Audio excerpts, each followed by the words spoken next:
আসসালামু আলাইকুম রহমতুল্লাহ। আশা করি অনেক অনেক ভালো আছো এবং এই মুহূর্তে তুমি আমার সাথে যুক্ত হওয়ার জন্য তোমাকে অসংখ্য ধন্যবাদ দিতে চাই। তুমি আছো লেকচার 37-এ।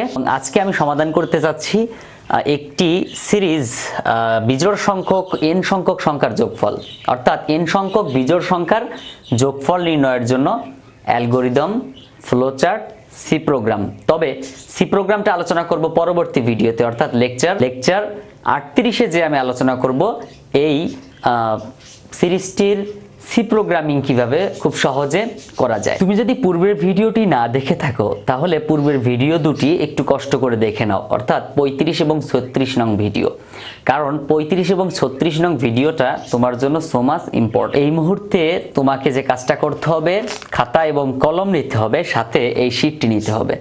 এবং এই শীটটি যদি তোমার কাছে না থেকে থাকে তাহলে তুমি প্লিজ এখন এই স্ক্রিনে দেওয়া নাম্বারে যোগাযোগ করো এবং শীটটি কালেক্ট করে নাও। এবং এই শীটটি তোমার কাছে কতটা গুরুত্বপূর্ণ তা তুমি কালেক্ট করার পর, ক্লাস করার পর বুঝতে পারবে। ওকে, তো চলো আমরা সমাধান করি 1, 3, 5 ... n সংখ্যক সংখ্যার যোগফল। আমি বিজোড় সংখ্যা ফার্স্ট টাইম কেন বললাম, ছোটকাল থেকে পড়াশোনা করেছিলাম যে বিজোড় সংখ্যক সংখ্যা কি কি থাকতে পারে এবং কোন মানগুলোকে বিজোড় বলা হয় সেটা তুমিও জানো। দেখো 1, 3, 5 এগুলো বিজোড় সংখ্যা। তো এই বিজোড় সংখ্যার প্রথমে যদি আমি ফ্লোচার্ট করতে চাই তাহলে কিভাবে করব? প্রোগ্রামটা আমরা স্টার্ট করব, তারপর আমরা ইনপুট গ্রহণ করব।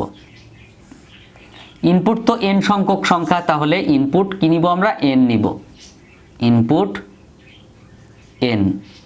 তারপর আমাদের কাজ হচ্ছে প্রথম সংখ্যা কত এবং আমাদের হাতে যে যোগফল আছে সেটা কত আছে।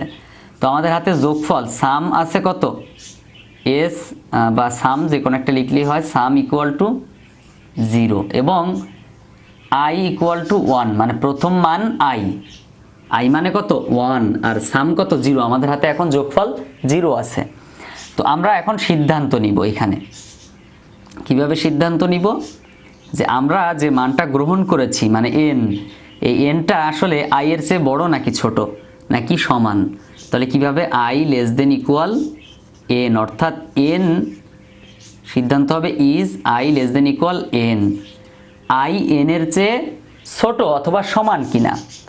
যদি ইয়েস হয়, মানে ছোট অথবা সমান হয়, তাহলে সে কি করবে? এখানে এসে দুটো মান গ্রহণ করবে, মানে ওর সাথে 1 যোগ করবে। তো 1 যোগ করো। আমাদের সাম আছে কত? সেই সামের সাথে S equal to S plus I, মানে যে আইটা, আই এর মানটা 1 বাড়বে। সামের সাথে কত বাড়বে? 1 বাড়বে। আমরা এখানে শুধু এস লিখবো, তাহলে আমাদের বুঝতে আরো সুবিধা হবে। এস ইকুয়াল টু 0, ডান। তারপর আমরা আই এর মান কত করে বাড়াবো? আই এর মান হচ্ছে যেহেতু 1 প্রথম মান, তাহলে 1-এর থেকে পরেরটায় যেতে গেলে আমাদের কি করতে হবে? 2 বাড়াতে হবে, মানে 1-এর সাথে কত যোগ করতে হবে? 2 যোগ করতে হবে। 2 যোগ করলে 3 হবে। তাহলে আমরা আই এর সাথে কত বাড়াবো? 2 বাড়াবো। কিভাবে বাড়াবো? I equal to I plus 2। দেখো আই এর মান 2 বাড়বে, অর্থাৎ আই এর মান প্রথম সংখ্যা, প্রথম সংখ্যার সাথে কত বাড়বে? 2 বেড়ে যাবে। তাহলে সেই 2 বাড়ালাম, এই যে I equal to I plus 2। তারপর আমরা আবার টেস্ট করে দেখব যে আসলে আমাদের শর্তটা ঠিক আছে কিনা, মানে শর্তটায় শর্ত সাপেক্ষে আমাদের কাজ হচ্ছে কিনা। তারপর আমরা এই যে 2 যোগ করে চলে গেলাম, দেন আবার সিদ্ধান্ত নিলাম 2 যোগ করলে আমাদের কত হবে? আই এর সাথে আই ছিল আগে 1, এখন 2 যোগ করছি, তাহলে হলো কত? 3। সেই 3টা আসলে n এর চেয়ে বড় নাকি ছোট নাকি সমান। তো এখানে দেখো 3 কিন্তু n মানে মনে করো যে 10 বা 20 একটা সংখ্যা, তো আমরা নির্দিষ্ট বলতেও পারতেছি না, এজন্য আমরা বারবার এখানে হিসাবও করব না। আমরা জাস্ট দেখাবো কি, মনে করো সাপোজ এখন এমন একটা মান গ্রহণ করছিলাম যেটা আমাদের n এর চেয়ে বড় হয়ে গেল, তখন আমাদের কি করব? নো, সিদ্ধান্তটা নো হবে যে is i less than equal n, n এর সমান অথবা ছোট কিনা। না, সমান অথবা ছোট না, i এর চেয়ে i এর মানটা n এর চেয়ে বড় হয়ে গেছে। তখন আমরা কি করব? সামেশন বের করব, মানে আমরা যে মূল কাজটা করতে চাচ্ছিলাম সেই কাজটা করব। কি করতে চাচ্ছিলাম? প্রিন্ট এস, অর্থাৎ সাম ইন্ড। আমাদের প্রোগ্রামটা এখানে শেষ। প্রবাহ দিকগুলো দিতে হবে কিন্তু। তো এই হচ্ছে আমাদের মূলত কাজ। ব্যাপারটা আমি আশা করি বোঝাতে পেরেছি। আমরা যতবার আমাদের সিদ্ধান্তটা পূরণ হবে না ততবার আমরা কি করব, ঘুরতে থাকবো, 1 করে বাড়াবো, 2 করে বাড়াবো। এখন আমরা যেহেতু বিজোড় সংখ্যা করতে যাচ্ছি 2 করে বাড়বে, তাহলে ব্যবধান যেহেতু 2 করে বাড়াবো, দেন সমাধান করবে এভাবে। এটা হচ্ছে ফ্লো চার্ট। তুমি পূর্বের ভিডিওটা দেখে, পূর্বের দুটো ভিডিও দেখে যে কোনো একটা ফ্লো চার্ট যদি তুমি মুখস্থ করে রাখো, তাহলে আর এটা নিয়ে কোনো মাথা ঘামানোর দরকার হবে না, প্রশ্নই ওঠে না তোমাকে চিন্তা করার। তারপর দেখো আমরা অ্যালগরিদম করি। তো অ্যালগরিদমে আমরা কি করব, স্টেপ বাই স্টেপ কাজ করব। স্টেপ 1-এ আমরা স্টার্ট করব, তারপর স্টেপ 2-এ আমরা এখানে সমান চিহ্ন না দিয়ে ক্লোন চিহ্ন ব্যবহার করতে পারি। ওকে, তারপর আমরা ইনপুট নিব, ইনপুট এন নিলাম। তারপর আমরা স্টেপ 2-এর পর 3-এ যে আমরা কি করব, 3-এ যে s = 0, i = 1, মানে প্রথম সংখ্যা i আর s হচ্ছে সামেশন, যেটা আমাদের হাতে এখন 0 আছে। ওকে, তারপর স্টেপ 4-এ যে আমরা একটু চিন্তা করে দেখব যে যদি f মানে ইফ i ≤ n হয়, তাহলে যদি না হয় মানে i n এর চেয়ে ছোট অথবা সমান যদি হয়, তাহলে কি করবে, is s = s + i R i = i + 2, কারণ 2 করে বাড়াবো এই কারণে যে একটা সিরিজ যেখানে 2 করে পার্থক্য। তারপর স্টেপ 6-এ যে প্রিন্ট সাম, স্টেপ 7-এ যে ইন্ড করব। এবার যদি আমাদের শর্ত এখানে যদি শেষ হয়ে যায়, তখন আমরা কি করব, এখানে গো টু স্টেপ 6-এ যাব। এই হচ্ছে আমাদের অ্যালগরিদম, মানে পূর্বেরটার মতোই, খালি পার্থক্য আমি আশা করি তুমি যদি একটু চালাক হয়ে থাকো তাহলে তুমি বুঝতে পারবে যে আসলে পার্থক্য কিন্তু এই 2 এর কাছে, তাছাড়া কিছুই না। মানে একটা প্রোগ্রাম মুখস্থ করে রাখলে সব প্রোগ্রামগুলো তুমি অটো পারবে, খালি এখানে 2 এর পার্থক্য, এখানে 2 এর পার্থক্য। তুমি পূর্বের প্রোগ্রামটা একটু দেখো, দেন এটার সাথে একটু মিলাও, তাহলে তুমি বুঝতে পারবে আসলে কতটা সহজ। এই হচ্ছে আমাদের ফ্লো চার্ট এবং এই হচ্ছে অ্যালগরিদম। তুমি যদি এই অঙ্কগুলো মানে এমন একটা ব্যাপার, তুমি যদি বেশি বুঝতে চাও তাহলে কিন্তু হবে না, আবার যদি তুমি একদম না বুঝো তাহলে তুমি 0 পাবে। তোমাকে মিডিয়াম পর্যায়ে থেকে ঠান্ডা মাথায় চিন্তা করতে হবে যে আসলে কেন, কি হলো, কিভাবে, এবং আমি যে বোঝালাম কিভাবে বোঝালাম, কোন পয়েন্টটা ধরে বোঝালাম, এই বিষয়টা কিন্তু তোমাকে একটু মাথায় রাখতে হবে। তো দেখা হচ্ছে পরবর্তী ভিডিওতে।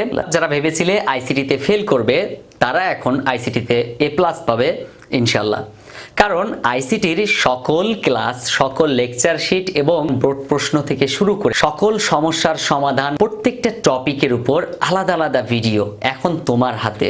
আইসিটি শিট নিয়ে বারবার বলা হয়, আমি এই ভিডিওতে একটু কনফার্ম করে দেই যে আসলে আইসিটি শিটটা কেমন বা কি। আজকে তোমার ক্লাসে স্যার বলে দিল যে চট্টগ্রাম বোর্ড 2017 সালের অঙ্কটা করে আসবা, আগামীকালকের পরীক্ষায় থাকবে। তুমি এই উত্তরটা কোথায় পাবা, কে তোমাকে বুঝিয়ে দেবে? হয়তোবা তোমার প্রাইভেট পড়ার সক্ষমতা নাই বা তোমার আশেপাশে টিচার নাই, রাত্রে শুনতে পাইছো যে এই প্রশ্নটা আসবে, তাহলে এখন খুঁজেও পাইতে গেলেও কিন্তু 1-1.5 ঘন্টা একটা ব্যাপার। মনে করো পরীক্ষার 1 ঘন্টা আগে তুমি জানতে পারছো, কি হবে? তো এজন্য দেখো, যদি তুমি চিন্তা করো যে লেকচার শিটের 2 নাম্বার পেজে একটু যাও, 4 নাম্বার লেকচার শিট এবং সি প্রোগ্রামিং এর উপরে লেকচার শিটটা 4 নাম্বার, এরকম প্রত্যেকটা অধ্যায়ের উপর একটা একটা লেকচার শিট আছে। তো এই লেকচার শিটের মধ্যে দেখো সুন্দর মতো স্ক্যানার সিস্টেম দেওয়া আছে প্রত্যেকটা লেকচারের উপর, যেমন লেকচার 5, 6, 7, 8, 9। প্রথমে আমি কিন্তু যোগফল নির্ণয়, গুণফল নির্ণয়, মানে প্রত্যেকটা একটা পার্ট আলাদা করে দিয়েছি, একই রকম নিয়মের গুলো, যেমন যোগ, বিয়োগ, গুণ, ভাগ, এগুলো একসাথে আলোচনা করছি। প্রথমে আলোচনা করছি এই যে লেকচার 2, লেকচার 3, লেকচার 4, এভাবে আলোচনা করছি। তো দেখো এই যে লেকচার 2 এর ক্ষেত্রে দেখো, লেকচার 2টি সংখ্যার যোগফল নির্ণয়ের জন্য অ্যালগরিদম ফ্লোচার্ট নির্ণয়। তো এখানে পাশে কিন্তু কিউআর কোড দেওয়া আছে, তুমি যদি স্ক্যান করো তাহলে এই ভিডিওটা চলে আসবে, মানে এই অঙ্কটা বুঝাই দিছি, ভিডিওতে বুঝাই দিয়েছি ইউটিউবে। তো তুমি খুঁজে পাবা কোথায়, এখানে স্ক্যান করলে ভিডিওটা চলে আসবে। স্মার্টফোনটা হাতে নিলাম, কিউআর কোড একটা সফটওয়্যার দেওয়া আছে, সফটওয়্যারটা হচ্ছে এই যে, এই সফটওয়্যারটা তুমি দেখতে পাচ্ছ, সফটওয়্যারটা একটু দেখে নাও। এই সফটওয়্যারটা তোমার কাছে অবশ্যই আছে। তো এখন তুমি কি করবে, এই কিউআর কোড এখানে ধরবে, এই যে আমি ধরলাম, অটোমেটিক এই যে গো টু ওয়েবসাইট, ওয়েবসাইটে চলে গেছে, দেন ইউটিউবে, এই যে ইউটিউবে চলে গেল, তারপর কিন্তু ভিডিওটা এই যে চালু হয়ে গেছে। আসসালামু আলাইকুম রাহমাতুল্লাহ। লেকচার 10 কুমিল্লা বোর্ড 2019 লেকচার 10-এর উপর ক্লিক করো।